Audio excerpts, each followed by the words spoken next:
Hello friends.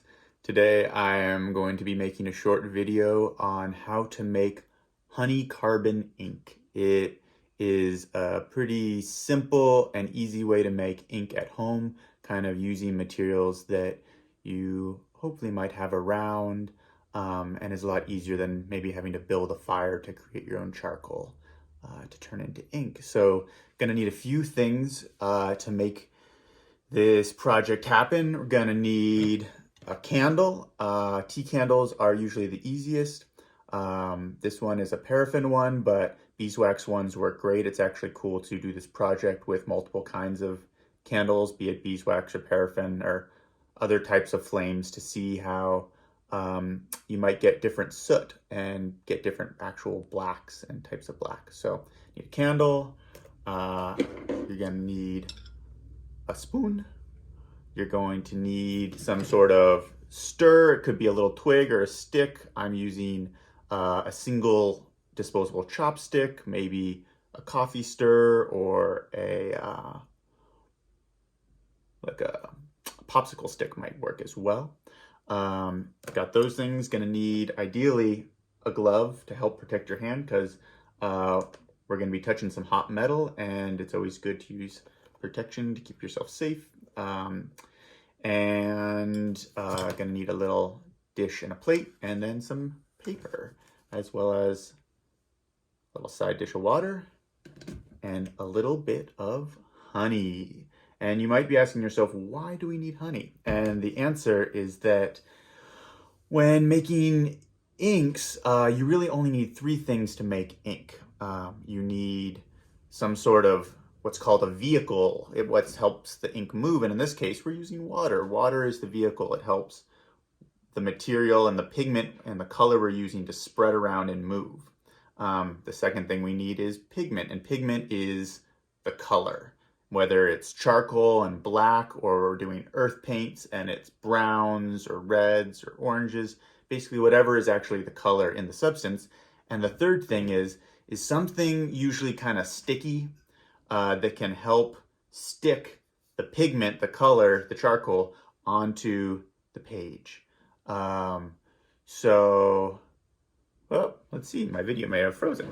That's not good. Oh, nope, it's still going. Just something weird's happening. Where was I? Sticking to the page. So in this case, we're using honey, and what that is called is the sticky substance in ink is called a binder. It binds, it helps hold things onto the paper, it sticks them on. So in this case, we're using honey. In maybe some other ink making projects, you can actually use different kinds of tree saps. I actually know that John Muir, who is one of the most famous naturalists and protectors of the natural world in our country, he used to use maple syrup as his binder. So if you happen to not have honey at home, there's a chance that maple syrup could be a substitute. So let's get started and see how this goes. So first, got to start with our candle. Gonna light the candle using, in this case, a lighter. Make things easy. Gonna put candle on a plate and tray. Right now the flame is very small because this is the first time this candle has been lit. It should get a little bit taller. And I forgot to mention one other thing you're gonna probably want for this project is something where you can kind of keep time or keep a timer, because I guess I'll show you rather than explain. So next step, put on your hot glove, your glove that will protect your hand from the heat. Actually, I'm gonna switch hands, I think. No, stick with my left hand. And we're going to, now that the flame is nice and big and tall, is we're gonna look at our, oh, I got everything backwards still. See, gotta focus. Got my spoon in my protective glove this way, because now we're going to actually be holding the spoon over the flame, and that's why we want to have protection for your hand, because even while this part of the spoon gets really hot, slowly the handle will heat up as well. So gonna take the spoon and we're gonna look at the clock, and we're gonna want to put the spoon over the candle for at least 2 minutes, but you can do it longer for 3, 4, maybe even 5. And the longer you do that, so I'm actually going to start lowering this candle down a little bit more.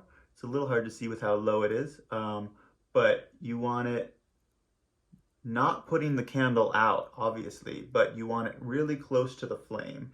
And you might need to experiment a little bit with the height of it. And in this case, I'm picking up the candle to try and make it a little bit closer. But if you, hopefully you can see, if you start putting that candle up close to the spoon, it starts to create a little bit of carbon black that sticks to the spoon itself. So gonna get back in there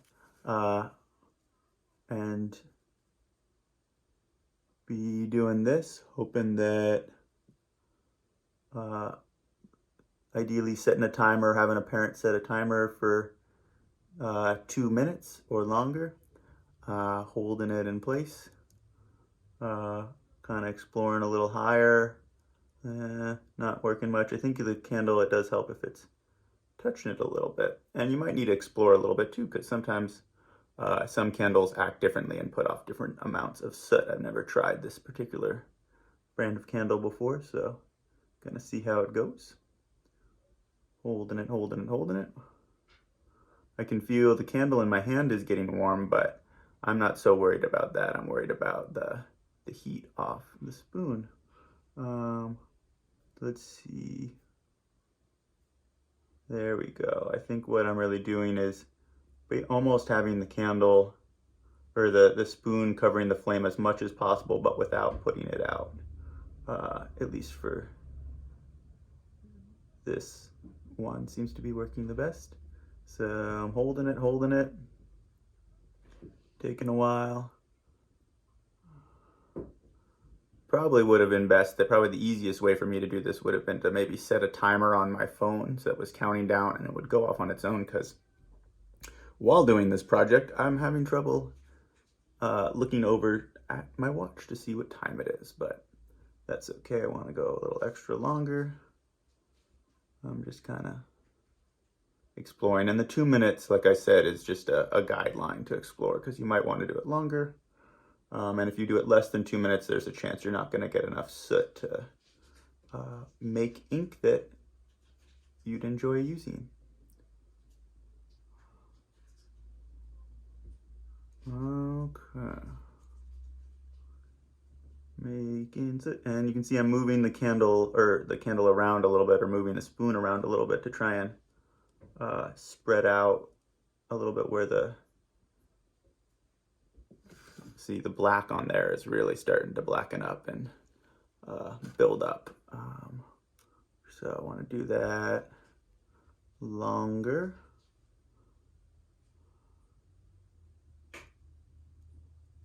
I don't know if you can see, I was actually starting to see like a little bit of, yeah, it almost looks like char that was coming off the spoon itself, but it's probably pretty hard to see.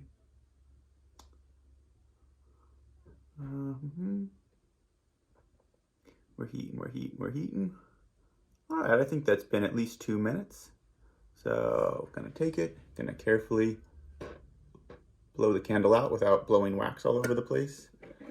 Set that aside, and then taking the spoon that now hopefully has a fair bit of carbon kind of collected in that spoon, and we're gonna take the spoon in with a nice plate or something underneath it. I'm gonna place it down on that plate. I'm gonna feel with my other hand just to check, and back here feels nice and cold and safe. I'm not gonna touch anywhere forward front, because I don't want to get burnt accidentally. Taking off my hot glove, knowing that I can touch the back of the spoon without getting hurt. And now next step is to use, like I said, I'm using this chopstick. You could use a twig that's clean in your backyard, or use a coffee stir or other small device. And I'm gonna take it, and this is my honey. It's a little extra thick, but I think it should work just great. Collecting that on there, and now getting a nice good blob of honey. Might be a little more than I really need, but we'll see. Pardon the brief interruption, but as it turns out, that blob of honey I put on there was too much honey.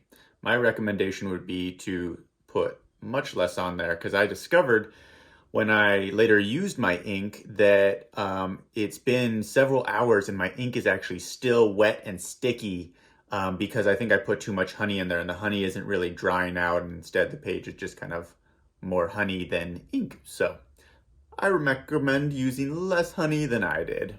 Good luck. And I'm picking up my spoon, and yeah, I can even feel here it even starts to warm up a bit, so I'm keeping my hand in the back. And you take it and start rubbing the honey into the spoon. And it actually is bubbling a little bit, which you want it to do. So you're rubbing the honey in. Smells really good in the beginning too. And you're trying to rub the honey everywhere that the soot is. And it's a little hard for me because I'm trying to turn this.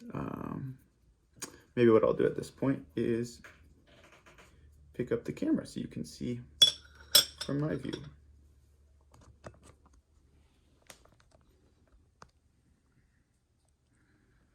So, like I said, here we are in the spoon. Looks like you can see here I missed some of that carbon. So all that's in the spoon right now is the carbon from the candle and a little bit of honey. Mix it up nice and good. And then now that that's nice and mixed, take a little water. If you have a spray bottle, that would work great. You could use a spoon to dip a little water. I'm actually just going to take my pinky and just really need not much water, just really a couple drops maybe. Take that. Whoop. Sorry, that's making a loud sound. Normally I'd be holding my spoon with my other hand to kind of stable it, but instead I'm holding the camera for you all. Mix, mix, mix. And then with this stick or with maybe a small paintbrush, probably not your favorite paintbrush because we're using honey and some other things, but then you can take that and see kind of what you got. Using a paintbrush would be best because it can hold more liquid, so you can draw with it a little bit better. But as you can see, I'm already getting some nice ink. It's not, I wouldn't say that it's perfectly black, but it's a nice gray color.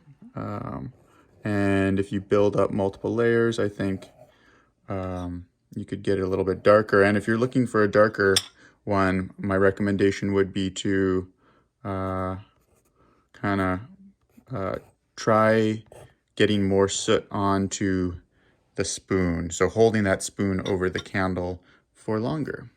And that would probably allow the ink more charcoal, and or not more charcoal in this case, but more carbon from that candle to build up on the spoon and make